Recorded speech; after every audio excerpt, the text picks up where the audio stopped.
अपने को चाहे दूसरे की हो, अपने के ऊपर ज़्यादा ध्यान देता है, दूसरे के ऊपर कम ध्यान देता है, क्योंकि टूट फूट का जो है ना खर्चा फिर हमारे को देना पड़ता है। अभी ये गाड़ी है, हम इसको गैरेज से निकालते हैं, तो जो ड्राइवर होता है उसको क्या करना है, पहले गाड़ी की चारों तरफ चक्कर लगा करके नीचे देखना है। जो गाड़ी का जो नीचे का जो सरफेस है ना, उसमें देखना है कि कोई ऑयल तो नहीं टपक रहा है। अभी ऑयल टपकेगा तो निशान मिलेगा आपको। अब उस निशान से आपको ये मालूम पड़ जाएगा कि ये जो तेल लीक कर रहा है कौन से कंपोनेंट का है, कौन से भाग का है। अभी गाड़ी में आगे जो है ना, आगे भी एक्सल है, उसमें भी तेल डलता है, 4x4 गाड़ी में। पीछे है, उसमें भी डलता है। गियर बॉक्स है बीच में, उसमें भी तेल डलता है, गियर ऑयल जिसको बोलते हैं। और बाकी इंजन के अंदर भी तेल डलता है, इंजन ऑयल। अभी अगर कोई लीक होगा तो वो मालूम पड़ जाएगा, क्योंकि तब तक मिलेगा तो वो आपको उसका मालूम पड़ जाएगा। तो इसलिए गाड़ी के स्टार्ट करने से पहले नीचे देखना है और देखना कोई लीकेज तो नहीं है। लीकेज का पता चल जाएगा पहले कार्रवाई। दूसरी कार्रवाई घूम करके टायरों के ऊपर नज़र डालना है। उससे क्या मिलेगा आपको, अगर टायर में हवा कम होगी वो पता चल जाएगा। क्योंकि टायर में अगर किसी भी टायर में हवा कम होगी तो टायर का नुकसान होगा, फ्यूल का नुकसान होगा। ज़्यादा खाएगी टायर, ज़्यादा घिसेगा टायर का नुकसान होगा। ऐसे करना कुछ नहीं, ऐसे नज़र देखना, कम होगी आपको पता चल जाएगा। ये हो गया। उसके बाद में आपने इसको बोनट को उठाना है।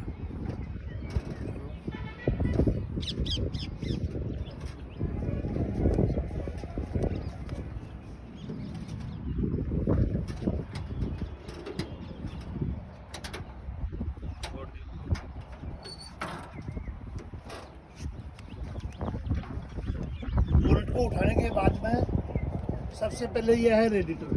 क्या है? ये पानी इसके अंदर भरा रहता है, इंजन की गर्मी को ये कंट्रोल करता है पानी के द्वारा। कैसे करता है वो बाद में डिटेल में बताऊंगा मैं। तो इसको जो है ना, ये रेडिएटर कैप, इसको खोलते हुए आपने जो है ना इसका लेवल चेक करना है। अगर कम होगा तो मालूम पड़ जाएगा। हालांकि ये प्रेशराइज है, इसका जो है ना पानी भाप बन करके इसमें चला जाता है, इसमें पानी बन करके फिर जब इंजन ठंडा होता है फिर वापस इसमें आ जाता है। लेकिन ये पुरानी गाड़ी है इसलिए प्रेशराइज नहीं है। दूसरी चीज़, ये जो आपका जो है ये रेडिएटर कैप है, इसके अंदर दो वाल हैं, एक पीआरवी और एक पीआरवी। पीआरवी का मतलब है प्रेशर रिलीज वाल।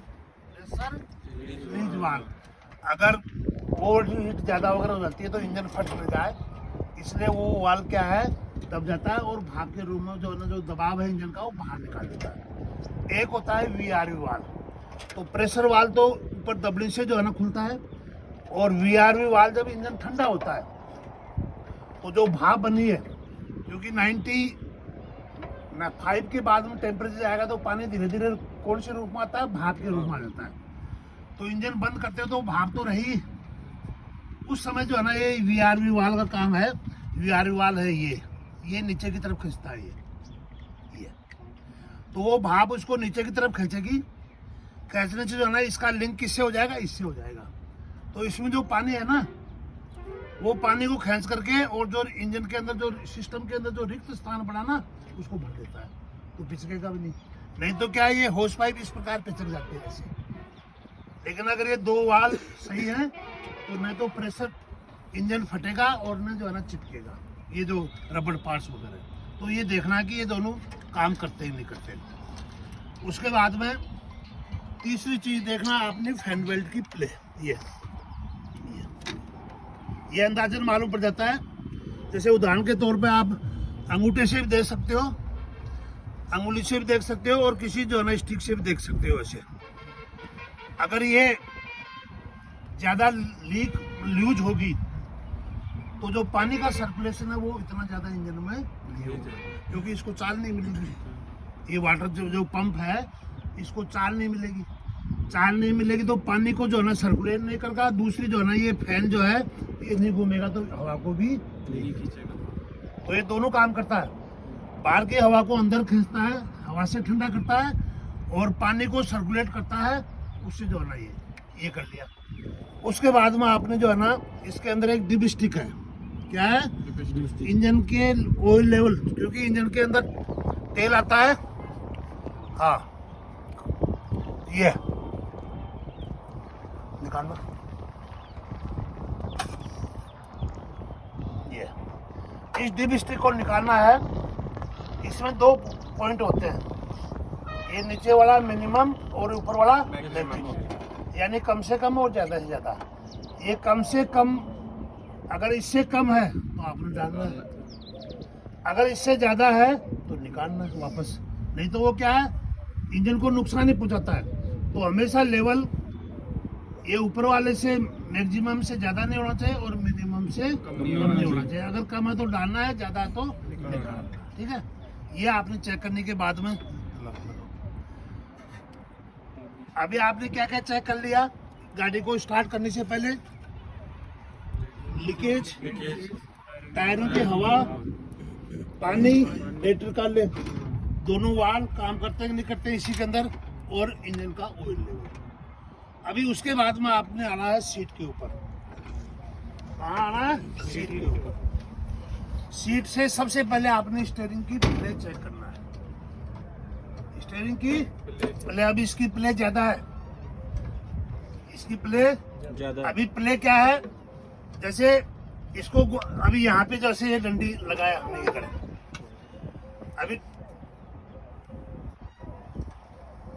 अभी टायर को हल्का सा मिल रही है कि नहीं, तो ये इतनी प्ले हो गई, इतनी प्ले नहीं होनी चाहिए।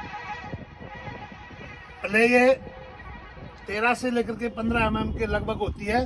अभी इसमें ज्यादा प्ले है, ज्यादा प्ले होगा तो क्या है, जब रोड के ऊपर आप चलते हो ना तो एक्सीडेंट होने का ज्यादा खतरा रहता है, क्योंकि आप काटोगे, कटेगी नहीं, कटेगी तो लेट में कटेगी, इतनी टूट जाएगी, ठीक है। तो ये स्टीयरिंग की प्ले चेक करना है।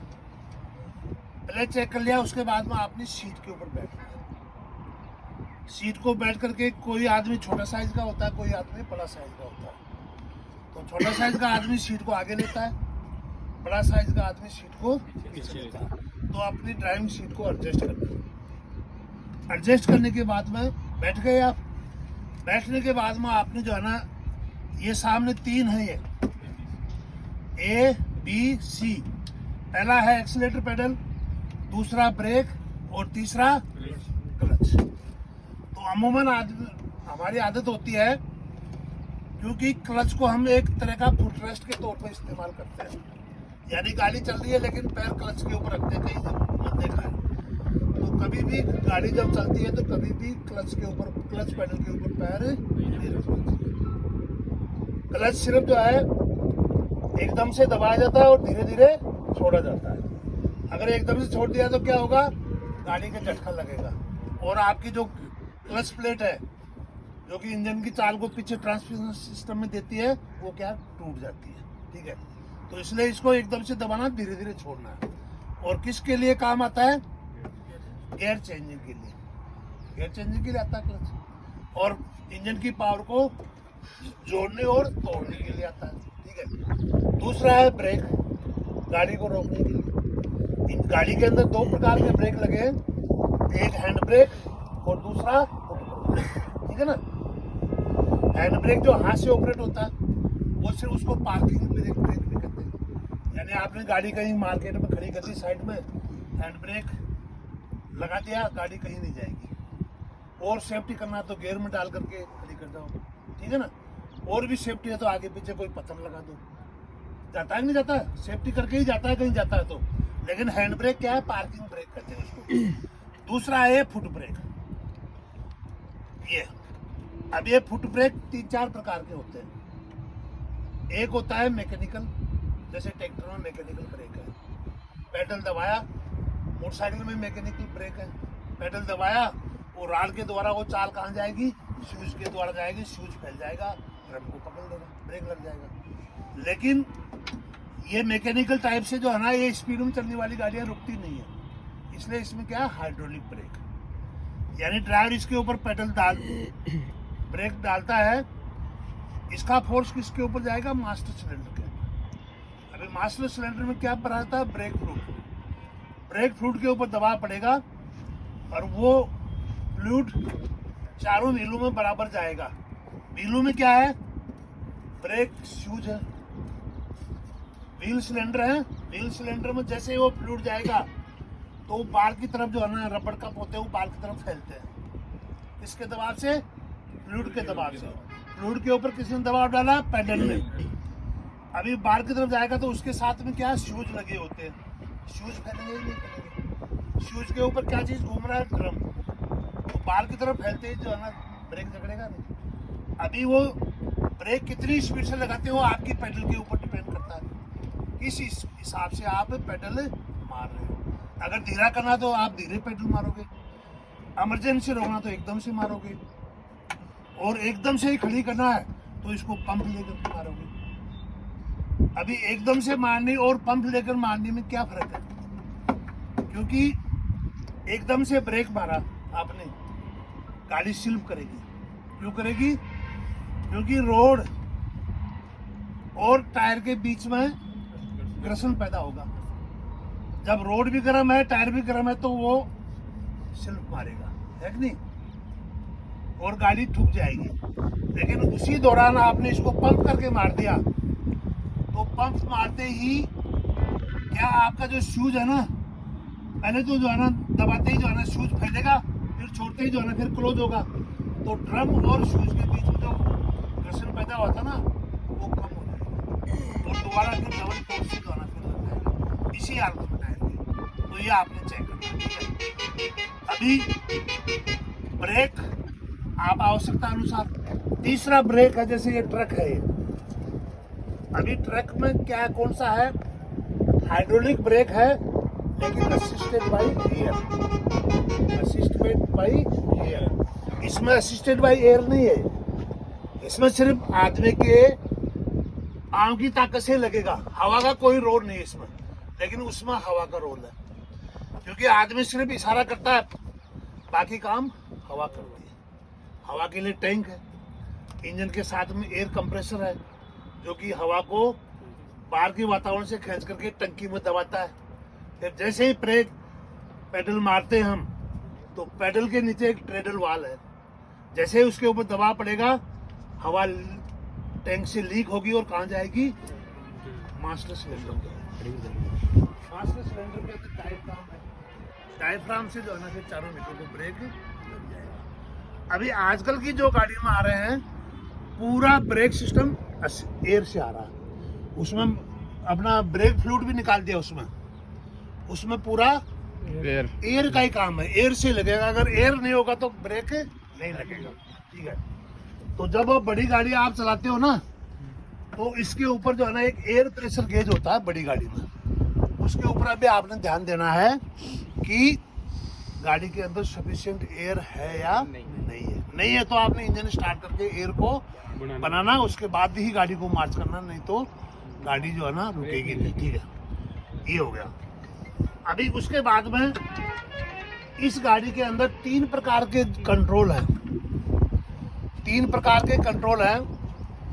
एक तो बोलते हैं हैंड कंट्रोल, यानी जो हाथ से कंट्रोल होते हैं, तो हैंड कंट्रोल है, आपका स्टीयरिंग है, ये डिपर वगैरह वाले हैं, उसके बाद में हैंड ब्रेक है, हाथ से ऑपरेट होते हैं। दूसरा है फुट कंट्रोल, फुट कंट्रोल में एक्सीलरेटर, ब्रेक और क्लच, ये फुट कंट्रोल है।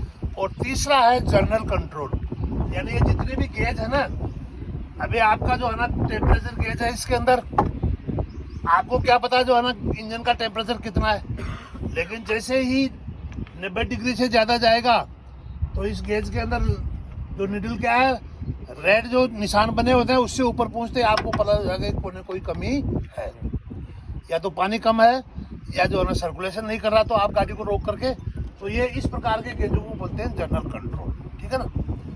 ये सब चेक करने के बाद में आपको गाड़ी मार्च करनी है, समझ गए, याद रह जाएगा ये। Yes sir. तो ये पूछते हैं ये, उसके बाद में आपने ये जो टायर है, ये इसके 3 भाग हैं, ऊपर वाले को टायर, इसके नीचे ट्यूब है, और ये डिस्क है, ये क्या है, डिस्क। अभी जब भी इसकी इस भाग को कहते हैं साइड वाल, क्या बोलते हैं, साइड वाल।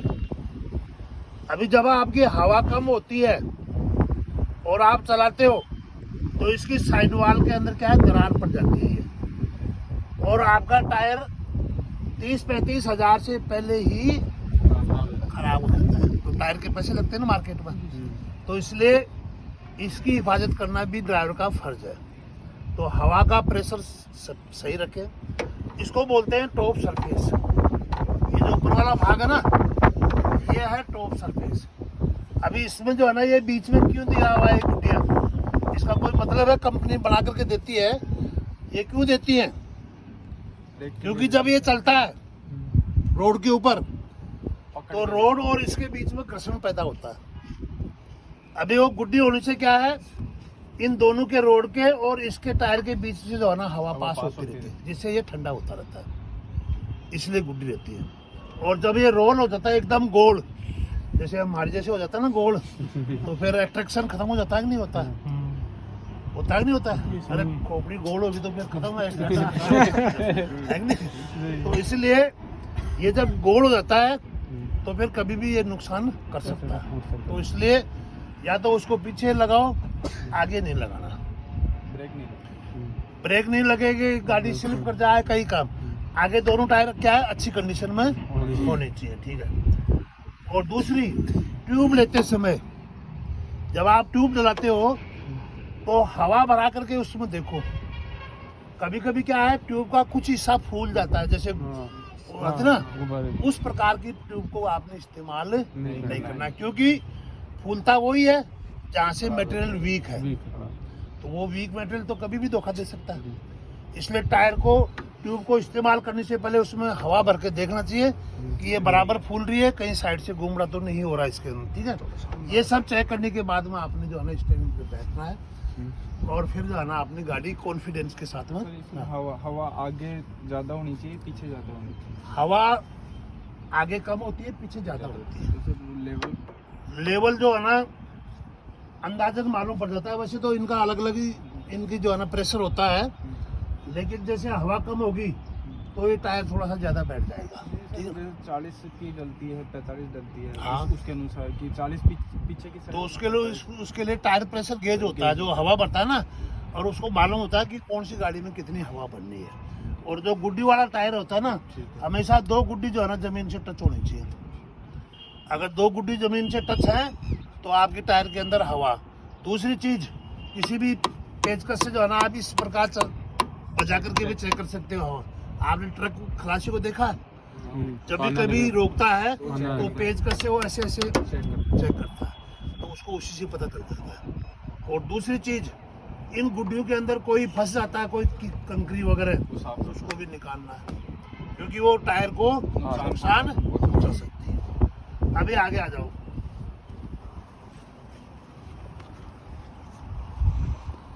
ये आपकी हेडलाइट है, इसके अंदर 2 बीम होते हैं, एक लो बीम और एक हाई बीम।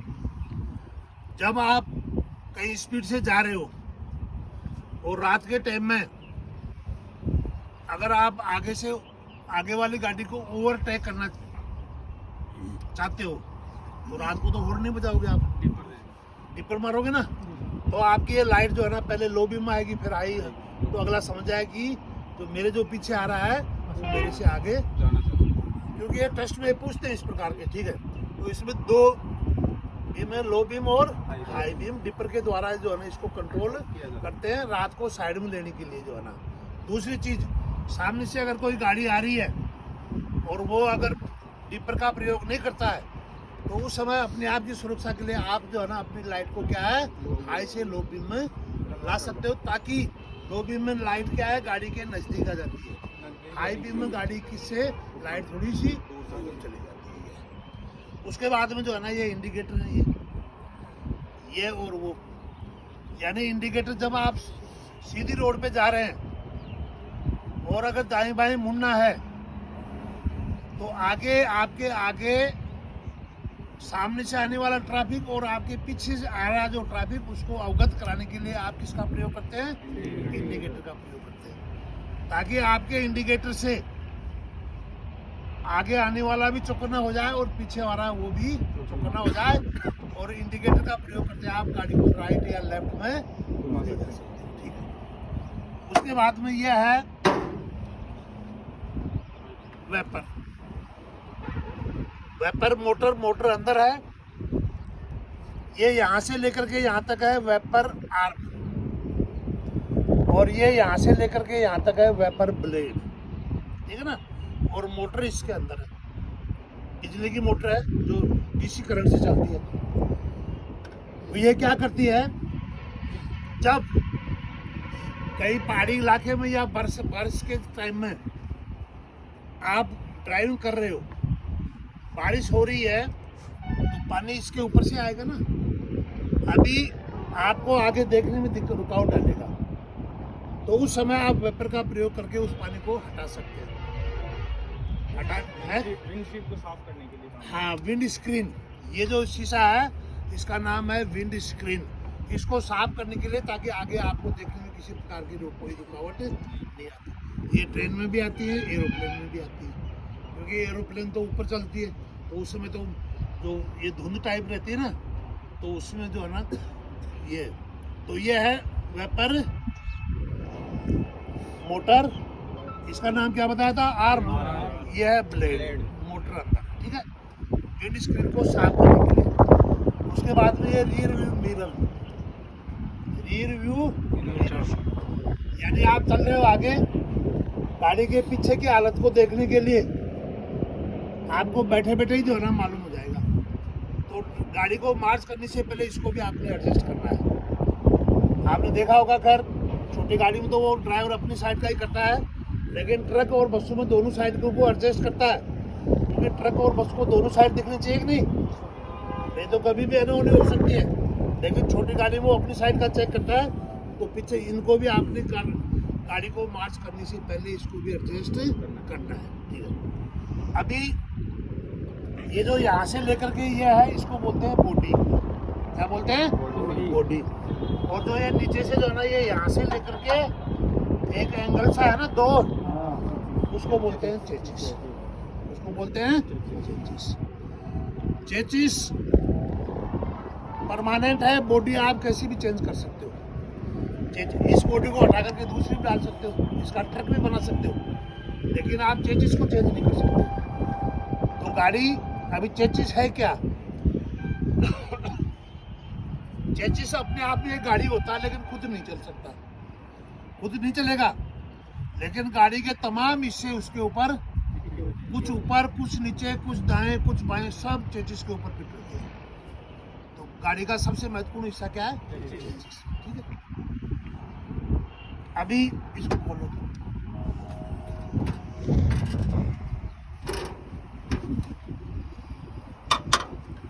ये डेरी तो मैं नहीं बोल सकता हूँ, लेकिन यह है बैटरी। अभी बैटरी को क्या है बैटरी, सेलों के समूह को बैटरी कहते हैं, जो कि रासायनिक ऊर्जा को विद्युत ऊर्जा में बदली करने वाला एक साधन है। यांत्रिक ऊर्जा यानी डिस्टिल वाटर वगैरह इसके अंदर सब कुछ है। और जब इसको जो है ना ये काम में लेंगे तो क्या है, विद्युत ऊर्जा में कन्वर्ट करेगी। लेकिन एक बार डिश होगी तो फिर इसको चार्ज करना पड़ेगा। चार्ज करने के लिए इसमें क्या है, अल्टरनेटर लगाया हुआ है। ये जो जितनी भी बिजली खर्च होती है इसकी, ये साथ के साथ इसको चार्ज करता रहता है। ठीक है। तो ये 15 दिन में एक बार, ये है इसके अंदर ये सेल है, और इसके अंदर क्या भरा हुआ है, सेलों में डिस्टिल वाटर के लेवल को चेक करना है। खोल करके देख करके भी कर सकते हो, और कोई छोटी सी स्टिक लेकर के देख करके, जो सेल है उसे 1/4 पानी के अंदर डूबा होना चाहिए। अगर नहीं डूबा तो आपने डालना है। नहीं तो क्या है, सेल अगर ड्राई हो गए तो सेल के अंदर क्या है, प्लेटें होती है, एक पॉजिटिव प्लेट, एक नेगेटिव प्लेट, वो आपस में गर्म होकर के बेंट हो जाएंगी और आपस में सेट, मतलब मुंडे के बाद में क्या शॉर्ट हो जाएगी फिर। तो समझ लो आपका एक सेल खत्म हो जाएगा। अभी एक सेल 2 वोल्ट को प्रोड्यूस करता है, तो 12 वोल्ट की बैटरी है, तो हो गए तो 10 वोल्ट ही रह जाएंगे। अब ये गाड़ी के अंदर ये सेल्फ स्टार्टर वगैरह ये 12 वोल्ट से स्टार्ट होने वाले हैं, तो आपकी गाड़ी सेल्फ नहीं लेगी, ठीक है ना। तो इसलिए इसका लेवल भी आपने चेक करना है। दूसरा, आप कभी भी इसके ऊपर हैमरिंग नहीं करना। ये किसका बना होता है, इसकी पोस्ट, एक पॉजिटिव पोस्ट है, दूसरी नेगेटिव। अभी इसके ऊपर ये क्या लगा हुआ है, टर्मिनल। एक जो है ना नेगेटिव चेसिस के साथ में होता है, दूसरा सेल्फ स्टार्टर के सोलोनाइट सिस्टम जाकर के जुड़ता है। इसको कभी भी जबरदस्ती ठोकना नहीं है। और जब हम काम करते हैं तो धीरे धीरे इसके अंदर क्या है, जब रासायनिक क्रिया होती है तो इसमें एक सफेद सफेद काई सी जम जाती है। तो काई को जो है ना 10 दिन से या 15 दिन से आपने पानी के गीले कपड़े से उसको साफ करना। और एक रेजमाल पेपर आता है, एमरी पेपर कहते हैं अंग्रेजी में उसको जो है ना एक बुगली सी बना करके उसको ऐसे ऐसे साफ करना है अंदर से। इसको पोस्ट को भी साफ करना है, टर्मिनल को भी साफ करना है, जिससे क्या है इसकी जो करंट है ना वो सिस्टम तक आसानी से पहुंच सके, ठीक है। इसका ध्यान रखना, ये ढीली नहीं होनी चाहिए इधर से भी और सेल्फ स्टार्ट से भी। उसके बाद में ये है एयर क्लीनर। ये क्या है, एयर क्लीनर, यानी हवा को साफ करने वाले साधन को क्या बोलते हैं, एयर क्लीनर। हवा आम वातावरण की हवा हम भी ले रहे हैं ना, हमारे फेफड़ों तक जाती है, लेकिन क्या गंदी जाती है, कुछ सांपों की जाती है। क्योंकि भगवान ने हमारे भी बाल बनाए अंदर नाक के अंदर, वो जो कोई भी हवा में गंद होगी ना, वो जो बाल है वो आगे नहीं जाने देंगे, अपनी पास ही रोक देंगे। फिर हम नाक साफ करते तो बाहर कर देते हैं। तो इसी प्रकार इंजन के अंदर जाने वाली हवा को ये साफ करता है। अब ये 2 प्रकार के हैं, ये कुछ है ऑयल बाथ टाइप, यानी हवा को ऑयल से, मोबिल ऑयल से टच कराया जाता है। जब हवा मोबिल ऑयल से टच होती है तो जो हवा के अंदर जो जितना भी गर्दा है वो उस चिपक जाता है तेल से, और बाकी साफ हवा आगे चली जाती है।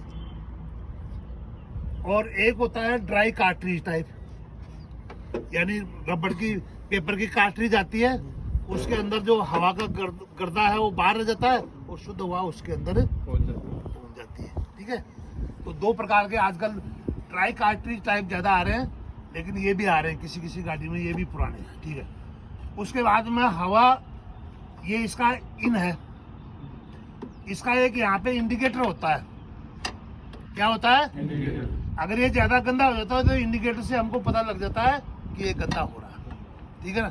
उसके बाद में इसको साफ कर देते हैं। जब भी तेल, इंजन का तेल चेंज करते हैं तो इसको भी साफ करना पड़ता है। पुराने तेल को निकाल करके फिर कपड़े से साफ करके और फिर नया फ्रेश ऑयल डालना है। उससे क्या है, इंजन की लाइफ बनी रहती है, बढ़ती है, कम नहीं होगी। जब भी इंजन का तेल चेंज करो इसको भी साफ करो, ठीक है। अभी हवा क्या अपने आप ही चली जाती है अंदर।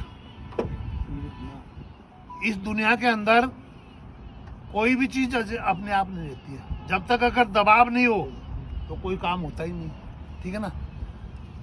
आपके ऊपर दबाव है अपना कैरियर का, जब भी तो आए हो ना यहाँ पे, क्योंकि यार कुछ मेहनत करके जो है ना पढ़ लिख जाए तो जो है ना हो सकता है जिंदगी में सफल हो जाए, वो चीज दबाव है कि नहीं है। दूसरा जो टीचर है उनके ऊपर पैसे का दबाव है, यार चलो कुछ ना कुछ मिल जाए तो ठीक है, लोन तेल पानी का ही खर्चा मिल जाए, है कि नहीं। उसके बाद में इसके ऊपर दबाव है पिस्टन का, क्योंकि कभी भी जब कोई सिलेंडर में पिस्टन ऊपर नीचे हरकत करेगा तो बोर के अंदर क्या है, डिप्रेशन पैदा होगा। अभी डिप्रेशन पैदा होगा तो वो डिप्रेशन कहाँ आएगा, पिस्टन का यहाँ पे आएगा। अभी यहाँ पे आसपास क्या है, हवा, तो हवा अंदर जाएगी कि नहीं जाएगी, है? अरे हम छोटे छोटे बच्चे थे तो जब छोटे छोटे बच्चे खेलते होंगे, मुंह फुला करके ऐसे मारते हैं, आवाज निकलती है, तो वो भी अगर वो मुंह फुलाएंगे फिर नहीं मारेंगे तो आवाज थोड़ी निकलेगी। तो इसी प्रकार कोई भी काम बिगर प्रेशर के बिगर जो है ना इस दुनिया में होता ही नहीं है, कि हर प्रकार के काम के ऊपर किसी न किसी का प्रेशर है, ठीक है। तो ये हवा कहाँ जाती है, इनलेट मैनिफोल्ड के अंदर जाती है, इधर ही है इनलेट मैनिफोल्ड। उसके बाद इनलेट मैनिफोल्ड से कहाँ जाती है, सिलेंडर में जाती है। जब कभी बोर्ड के ऊपर क्लास लूंगा तो मैं बता दूंगा आपको किस प्रकार से जो जाती है।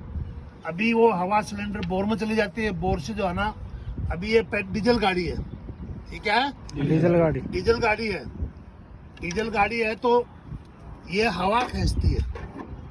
जब हम स्टार्ट करेंगे तो सबसे पहले क्या हवा सिलेंडर में जाएगी और ये इंजन 4 चरणों में काम करता है। तो उसको क्या बोलते हैं? 4 स्ट्रोक इंजन बोलते हैं। क्या बोलते हैं? 4 स्ट्रोक। यानी 4 चरणों में जो है ना ये इंजन काम करते हैं और उसके 4 चरण अलग अलग है। पहला स्ट्रोक है सेक्शन। पहला है सेक्शन। सेक्शन का मतलब है खींचना। किस चीज को खींचता? हवा को। है कि नहीं? अभी हवा को खींच लिया।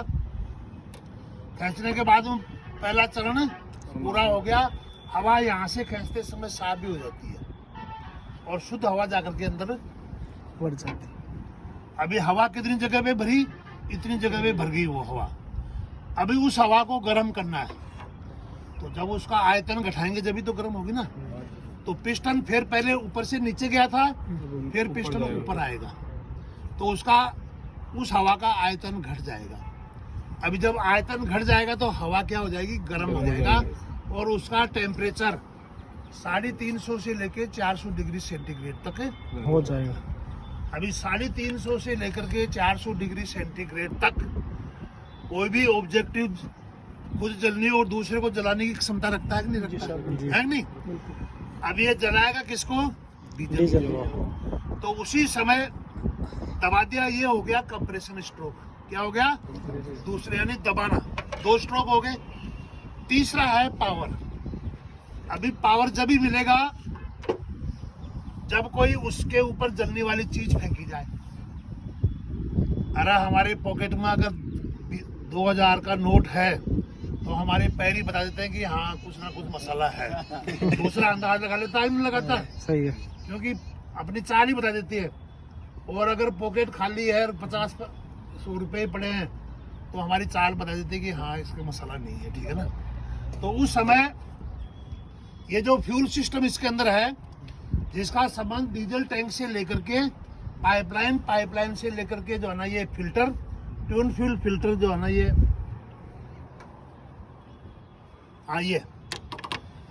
ये ट्यून फ्यूल फिल्टर उसको साफ करते हैं। इसके अंदर एक के अंदर होता है कपड़े का, दूसरा होता है पेपर का। एक का नाम है प्री फिल्टर, दूसरा का नाम है माइक्रो फिल्टर। इससे साफ होकर के और फिर ये जो है ना किस में जाता है? ये फ्यूल पंप में जाता है। अभी यहाँ पे पंप की मदद क्यों लेनी पड़ी? क्योंकि टैंक के अंदर जो डीजल है सिलेंडर के अंदर 350 डिग्री से मतलब CMS से जो है ना जो दबाव से जो है ना जो हवा दबी हुई है। अभी उसके अंदर कोई चीज जब भी जाएगी जब उस चीज का दबाव उससे ज्यादा होगा। हमारे शरीर के अंदर ब्लड का प्रेशर एक निश्चित होता है। हम गोली तो मुंह से ले लेते हैं लेकिन कोई तरल पदार्थ अगर भेजना है अंदर बॉडी के अंदर तो किससे भेजेंगे? इंजेक्शन से। इंजेक्शन लगाएगा नहीं, इंजेक्शन भरेगा और ठोकेगा जब जाएगा वो। क्योंकि इंजेक्शन का दबाव हमारे ब्लड प्रेशर से ज्यादा है। जब भी अंदर घुसेगा नहीं तो नहीं घुसेगा। ठीक है? तो इसलिए ये जो फ्यूल पंप है ये उसके ऊपर उस 350 डिग्री सेंटीग्रेड या kg CMS का जो प्रेशर है उससे ज्यादा प्रेशर डीजल पे डालता है और डाल करके और ये जो हाई प्रेशर पाइपलाइन है ये यहाँ से लेकर के यहाँ से ये हाई प्रेशर पाइपलाइन और ये है इंजेक्टर। ये इंजेक्टर इंजेक्शन का काम करता है। इंजेक्टर उस गर्म हवा के ऊपर डीजल को फुहार मारता है। छोटे जैसे छोटे सांप मारता है ना। सांप कभी कभी क्या काटने का उसका मूड नहीं होता है तो ऑब्जेक्ट को क्या डराता है। काटने का मूड होता है तो वो दांतों से काटता है। जब डराता है तो सिर्फ वो फुहार मारता है। फुहार अभी फुहार जहाँ भी लगती है वहाँ पे काला काला हो जाता है कि नहीं? क्यों होता है? क्योंकि 2 चीजें हैं, पॉइजन भी है और हवा भी है। तो पॉइजन की वजह से वो उस जगह काला हो जाता है तो हम कह देते हैं कि यार पान लग गया। तो उस समय ये क्या है? इंजेक्टर जो है ना उस गर्म हवा के ऊपर डीजल का स्प्रे करता है और वो स्प्रे थोड़ी देर के लिए है, टाइम होता है उसका। स्प्रे करते ही उसमें आग लगेगी और जब कोई बंद जगह पे आग लगती है तो धमाका होगा कि नहीं होगा? धमाका होगा ना, दबाव तो बनेगा ना। अभी ऊपर से सिलेंडर हेड से बंद है, साइड में दीवार है, और नीचे जो है ना चलने वाला ऑब्जेक्ट क्या है? पिस्टन। तो पिस्टन के ऊपर दबाव पड़ेगा नहीं पड़ेगा? और पिस्टन झटके से नीचे पावर मिल गया। 3 स्ट्रोक हो गए। अभी सिलेंडर बोर्ड में क्या भर गया? धुआं। क्योंकि ऑक्सीजन और डीजल दोनों आपस में मिल गए, जल गए, तो धुआं में तो कोई पावर होता नहीं है। तो फिर पिस्टन जो है ऊपर आएगा, नीचे से ऊपर मूव करेगा। उस समय जो एग्जॉस्ट वाल जो है, इसके अंदर वाल होते हैं, हर एक सिलेंडर के अंदर 2 वाल होते हैं, एक इनलेट वाल और एक आउटलेट वाल। तो उस समय एग्जॉस्ट वाल खुल जाएगा और पिस्टन के धुआं दबाव से जो है ना एग्जॉस्ट मैनिफोल्ड, और एग्जॉस्ट मैनिफोल्ड से जो है ना साइलेंसर होती हुई वातावरण के अंदर निकल जाएगी। फिर बाद में वही चरण, सेक्शन, कंप्रेशन, पावर, और इस प्रकार जब तक आपका इंजन स्टार्ट रहता है, जब तक ये चलता रहता है। इसको कहते हैं ऑटो साइकिल। साइकिल कहते हैं कि एक ही तरतीब से बार बार होने वाली क्रिया को क्या कहते हैं? साइकिल। ऑटो स्वतः, एक बार इंजन ने स्टार्ट कर दिया, जब तक इसमें डीजल है जब तक ये चलता रहेगा। डीजल खत्म हो गया अपने आप ही जो है। तो ये है। अभी इसमें कई सिस्टम काम करते हैं, वो अलग अलग आपको समझाऊंगा। पहला है फ्यूल सिस्टम। फ्यूल सिस्टम कहाँ से होता है? डीजल टैंक से शुरू होता है। पाइपलाइन 2 प्रकार की होती है, एक रबड़ की भी होती है, एक मेटल की भी होती है, लोहे की भी होती है, ठीक है ना। उसके बाद में वो कहाँ आती है? फिल्टर आती है। फिल्टर के अंदर वो साफ होती है, क्या? डीजल साफ होकर के, और फिर वो कहाँ जाती है? पंप में जाती है, FIP फ्यूल इंजेक्शन पंप। और पंप से जो है ना फिर टाइमिंग के अनुसार, जैसे ये 4 सिलेंडर है, 1 2 3 और ये 4 सिलेंडर इंजन है। तो ये हाई प्रेशर पाइपलाइन, यहाँ पे प्रेशर ये लोहे की मेटल की दी हुई है। क्यों? क्योंकि फ्यूल का दबाव ज्यादा होगा, रबड़ की होगी तो फट जाएगी, इसलिए जो है ना ये मेटल का दिया हुआ है। अभी ये हाई प्रेशर से जो है ना इंजेक्टर से उसको जो है ना स्प्रे कर देगा। स्प्रे करने के बाद में कुछ फ्यूल बच जाता है ना, ये जो है ना ये एक्सेसिव फ्यूल रिटर्निंग पाइप है ये इससे जो है ना ये फ्यूल कहाँ वापस इसी पंप में आ जाएगा। जो फ्यूल जलता नहीं वो वापस हाँ, जो जलता है, जो स्प्रे हो गया वो हो गया, बाकी जो बच जाता है ना वो इससे वापस आता है। इसी प्रकार बारी बारी से सब कनेक्ट है, ये देखो आपस में चारों इंजेक्टर। अभी इसका जो फायरिंग ऑर्डर है, इंजेक्टर ऑर्डर 1342 यानी पहले 1 फिर 3 4 2। ऐसा क्यों है? क्यों नहीं 1 2 3 4 कर दिया? ऐसा इसलिए है क्योंकि जब इंजन चलता है तो क्या है, वाइब्रेट होता है, वाइब्रेशन ज्यादा निकलती है ना।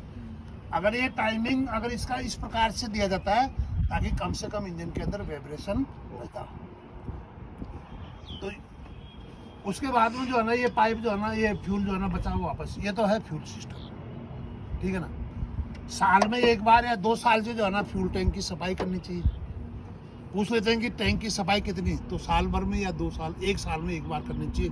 थोड़ी तो कहते हैं कि साल में 1 बार करनी चाहिए, ठीक है। उसके बाद में दूसरा है कूलिंग सिस्टम। इंजन की जरूरत के मुताबिक ये फ्यूल देता है, इंजन को चलता रहता है। दूसरा है कूलिंग सिस्टम। कूलिंग सिस्टम यहाँ से रेडिएटर से शुरू होता है। कहाँ से शुरू होता है? रेडिएटर से। ये रेडिएटर पानी का स्टोर करता है। उसके बाद में ये होस पाइप है। होस पाइप यहाँ पे जो है ना एक वाल लगता है, थर्मोस्टेट वाल। क्या लगता है? थर्मोस्टेट वाल। अब ये थर्मोस्टेट वाल क्या, इसमें आपको 2 वाल बताए थे मैंने, कौन कौन से? PRV और VRV, प्रेशर रिलीज वाल और वैक्यूम रिलीज वाल। प्रेशर यानी इसको फटने से बचाता है इंजन को, और वैक्यूम रिलीज वाल इसको चिपकने से बचाता है, पिचकने से है। इसके अंदर तीसरा वाल आ गया थर्मोस्टेट वाल। अभी ये वाल क्या करता है, जब इंजन को स्टार्ट कर दिया उस समय अगर इंजन का टेम्परेचर 80 डिग्री तक है यानी 85 डिग्री है, तो ये वाल बंद रहता है। 80 से 85 डिग्री के बीच में बंद रहता है। क्यों? क्योंकि रेडिएटर का पानी रेडिएटर में और इंजन का पानी इंजन में। और जैसे ही टेम्परेचर बढ़ जाता है उस समय ये वाल खुल जाता है। तो रेडिएटर का पानी इंजन में जाता है। रेडिएटर का पानी कैसा होता है? ठंडा। और इंजन का पानी कैसा होता है? गर्म। तो गर्म पानी इसमें आ जाता है और इसका पानी इसमें सर्कुलेट वाटर बॉडी के अंदर, यानी सिलेंडर और सिलेंडर ब्लॉक के बीच में एक स्पेस होता है खाली, जिसको बोलते हैं वाटर जैकेट। तो सिलेंडर के गोल के चारों तरफ खाली में जो है ना सिलेंडर के, क्योंकि पिस्टन जब सिलेंडर में अप डाउन की हरकत करता है तो गर्मी पैदा होती है। अभी अगर उसको किसी चीज से ठंडा नहीं करेंगे तो मेटल है, किसी न किसी टेम्परेचर के ऊपर तो पिघलती है कि नहीं पिघलती है। हर एक मेटल चाहे कोई सा मेटल हो, जैसे ही टेम्परेचर हाई हो जाएगा वो सिलेंडर का शेप चेंज हो जाएगा। शेप चेंज हो जाएगा तो क्या पिस्टन उसमें मूवमेंट करेगा? नहीं करेगा। आपका इंजन है सील हो जाएगा। तो इसलिए जरूरी है। अभी उसके बाद में ये ठंडा पानी जो है ना कहाँ से आया? इधर से गया इंजन में और यहाँ से जो है ना फिर ये इधर से इंजन से आकर के ये लोअर टैंक में आ गया। ये गर्म पानी आता है, इधर से ठंडा जाता है ना, इधर से ठंडा आता है उधर और से इधर से गर्म, ठीक है ना। अभी ये पानी कहाँ से आ रहा है? वाटर जैकेट से आ रहा है। पहले हेड से, सुनो, पहले हेड से और उसके बाद में ये आपने इधर से डाला पानी, उसके बाद में ये नहीं रुको ये लोअर टैंक ये इसका आउटर है और ये इसका इनर, ठीक है। ये ठंडा पानी जब ऊपर से इसमें गर्म पानी आएगा तो जब ये नीचे जाएगा तो इसके अंदर क्या है, ये हवा जब लगेगी ना तो ठंडा हो जाएगा। ठंडा पानी ये कहाँ जाएगा? पहले जो है ना सिलेंडर ब्लॉक वाटर जैकेट में जाएगा। फिर सिलेंडर हेड है, ये जो एरिया है ना, ये सिलेंडर हेड है। इसके अंदर भी वाटर जैकेट बने होते हैं। इस वाटर जैकेट में हेड को ठंडा करेगा। हेड को ठंडा होने के बाद में अगर उस पानी का टेम्परेचर 85 डिग्री से ज़्यादा है तो ये आगे आने का परमिशन देगा, नहीं तो नहीं देगा, ठीक है, क्योंकि ये वाल्व बंद रहेगा। और 80 से नीचे है, 85 से नीचे है तो बंद रहेगा, पानी इसी हेड तक ही रहेगा, कोई मूवमेंट पानी में नहीं होगी। और जैसे ही 85 से ऊपर गया, यहाँ से पानी ऊपर आता रहेगा और इसमें गर्म पानी रहेगा और लोअर टैंक में ठंडा रहेगा, ठीक है। अभी इसमें जब ये ऊपर वाले टैंक से नीचे वाले टैंक में जाएगा तो इसके अंदर रेडिएटर के अंदर जो आपने देखा होगा नाली सी है, दिख रही है ना सामने, इसको बोलते हैं ट्यूब। क्या बोलते हैं? ट्यूब बोलते हैं इसको। और साथ ही जो है ना ये फिन्स है। ये फिन्स का काम है हवा को काटना और ट्यूब का काम है अपर टैंक से गर्म पानी को लोअर टैंक में पहुंचाना। और ये किसके बनी होती है? पीतल की। पीतल का क्यों बना हुआ है? क्योंकि पीतल सबसे जल्दी ठंडा होने वाली धातु है, सबसे जल्दी ठंडा होने वाली धातु है और गर्म भी जल्दी होती है, इसलिए पीतल का बना होता है। अभी आपने ये देखो, ये दिया हुआ है बीच बीच में, ये डिप्रेशन से दिए हुए हैं, इनको बोलते हैं सेफ्टी प्लग। ये इसकी सुरक्षा करते हैं। कैसे? जब आपने देखा होगा जब टेम्परेचर 90 डिग्री या 95 डिग्री हो जाता है तो पानी तरल रूप से किस में आता है? भाप में आता है। तो भाप ऊपर आकर के इसके दीवारों के ऊपर दबाव डालती है, तो दबाव डालती है, फटे नहीं, इसलिए जो है ना ये क्या है, सीधी हो जाती है। ये क्या है? और इसको फटने से बचाता है। इसी प्रकार इंजन में भी होता है। इंजन में क्या है, गोल आकृति के अंदर कुछ प्लग से दिए हुए होते हैं। जब इंजन ओवर हीट हो जाता है तो वो प्लग जो है ना आवाज़ के साथ में बाहर निकल जाता है, उनको भी सेफ्टी प्लग बोलते हैं, ठीक है। तो ये पानी कहाँ से कहाँ घूमा? रेडिएटर, होस पाइप से cylinder block water jacket, cylinder head water jacket, thermostat valve और वापस अपर टैंक में। ये है कूलिंग सिस्टम। अभी कूलिंग सिस्टम इंजन दो प्रकार से ठंडे होते हैं। कुछ इंजन होते हैं एयर कूल्ड और कुछ इंजन होते हैं वाटर कूल्ड। अभी आपने बाइक का इंजन देखा होगा, पानी तो से तो नहीं ठंडा होगा ना, हवा से ठंडा होता ना। तो जो हवा से ठंडे होने वाले इंजन है तो उसके ऊपर क्या है, हेड और ब्लॉक के ऊपर आकृति फिन्स टाइप की जो है ना ऐसे आकृति होती है, ताकि हवा ज़्यादा से ज़्यादा इलाके के ऊपर टच हो और वो उसी से जो है ना ठंडा हो जाते हैं, ठीक है। तो दो सिस्टम हो गया। पहला क्या हो गया, फ्यूल सिस्टम हो गया, दूसरा कूलिंग सिस्टम हो गया। तीसरा है लुब्रिकेशन सिस्टम। लुब्रिकेशन सिस्टम यानी जब कोई भी दो पार्ट्स आपस में मिलकर के काम करते हैं तो वहां पे कुछ चीजें पैदा होती हैं। वो चीजें क्या होती हैं, घर्षण, फ्रैक्शन, गरमाइश, आपस में घिसते हुए पार्ट्स। तो वो घिसे नहीं, इसलिए दोनों भागों के बीच में क्या है, एक तेल की पतली तय दी जाती है जिसे उनकी घसर, आवाज और रगड़ वगैरह जो है ना, गरमाइश वगैरह कम निकले। ठीक है, उसको कम करने के लिए इसके अंदर क्या है, लुब्रिकेशन सिस्टम। अभी लुब्रिकेशन सिस्टम के लिए सबसे पहला भाग क्या है, चैम्बर, ऑयल चैम्बर। इंजन के नीचे नीचे होता है कि नहीं होता, जिसको आम भाषा में हांडी भी बोल देते हैं। उसमें क्या भरा होता है, मोबिल ऑयल। अभी जब इंजन काम करता है, स्टार्ट करते हैं हम, तो हांडी के अंदर भरे हुए तेल के ऊपर दबाव पड़ता है किसका, ऑयल पंप का। ऑयल पंप किसके अंदर होता है, इंजन के अंदर होता है। और उसको चाल कहाँ से मिलती है, इंजन से ही चाल मिलती है उसको, कैमशाफ्ट से। जब ऑयल पंप करेगा तो पंप का काम है किसी चीज को एक जगह से उठा करके दूसरी जगह भेजना, है कि नहीं। फिर वो चैम्बर में भरे हुए तेल को खींचता है और फिर कहाँ भेजता है, फिल्टर में, ऑयल फिल्टर। ये तो था फ्यूल फिल्टर, यानी ये तो फ्यूल को साफ करते हैं। वो जो ऑयल फिल्टर है वो किसको, मोबिल ऑयल को साफ करता है। ठीक है, मोबिल ऑयल में फिल्टर में भेजता है, फिल्टर उसको साफ कर देता है और फिर कहाँ भेजता है, एमओजी। इंजन के अंदर एक ऐसी जगह बनी होती है, ऐसी खोखली नाली सी, जिसमें वो चला जाता है। अभी उसमें जाने के बाद तेरे 4 सिलेंडर इंजन है तो इसके कुछ तो हैं मेन बेरिंग, जिसके ऊपर क्रैंक शाफ्ट घूमती है। उन बेरिंगों को तेल चाहिए क्योंकि उनकी स्पीड ज़्यादा इतनी होती है, तो इंजन स्टार्ट होते ही उनमें तेल आ जाता है। किसके द्वारा, बारीक बारीक सुराखों के द्वारा, बारीक बारीक सुराखों के द्वारा तेल आ जाता है उसमें, तो उनका लुब्रिकेशन करता है, घिसनी कम देते हैं। ठीक है, उसके बाद में फिर कहाँ, क्रैंक पिन, जहाँ पे पिस्टन लगे होते हैं, क्रैंक शाफ्ट के ही भाग हैं वो, उसके ऊपर आ जाता है।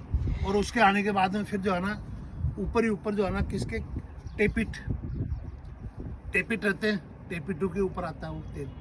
टेपिटू का लुब्रिकेशन करने के बाद में जब वो नीचे गिरता है ग्रेविटी सिस्टम से, पहले तो ये ऊपर कैसे आया, फोर्स से आया, किसकी, पंप की फोर्स से। और नीचे जब ग्रेविटी सिस्टम से नीचे जाएगा तो नीचे किसी घूमते हुए पार्ट्स के ऊपर वो गिरता है, बूंद बूंद घूमता हुआ पार्ट्स क्या है, इंजन की क्रैंक शाफ्ट। जब एक कोई भी बूंद घूमते हुए पार्ट्स के ऊपर गिरेगी तो बूंद एक ही रहेगी या उसकी अनेक बन जाएंगी, अनेक हो जाएंगी ना। तो इस प्रकार इंजन के अंदर 3 प्रकार से लुब्रिकेशन होता है। कुछ तो फोर्स के साथ में होता है, पंप की मदद से, कुछ होता है ग्रेविटी नीचे इस छिड़काव के द्वारा। तो नीचे जब गिरते हैं उसके बाद में जो है ना, पूरे इंजन के अंदर भी जो भाग है ना, सब के जो है ना लुब्रिकेशन हो जाता है। और फिर वो लुब्रिकेशन होने के बाद वो तेल कहाँ पर जाता है, वापस उसी हांडी में गिर जाता है। इस प्रकार ये रोटेशन चलता रहता है। तो इसलिए जब इंजन को स्टार्ट करते हैं तो नीचे क्यों देखते हैं, क्योंकि ये जो पार्ट्स हैं आपस में किसके द्वारा जुड़े होते हैं, नट बोल्ट और सील,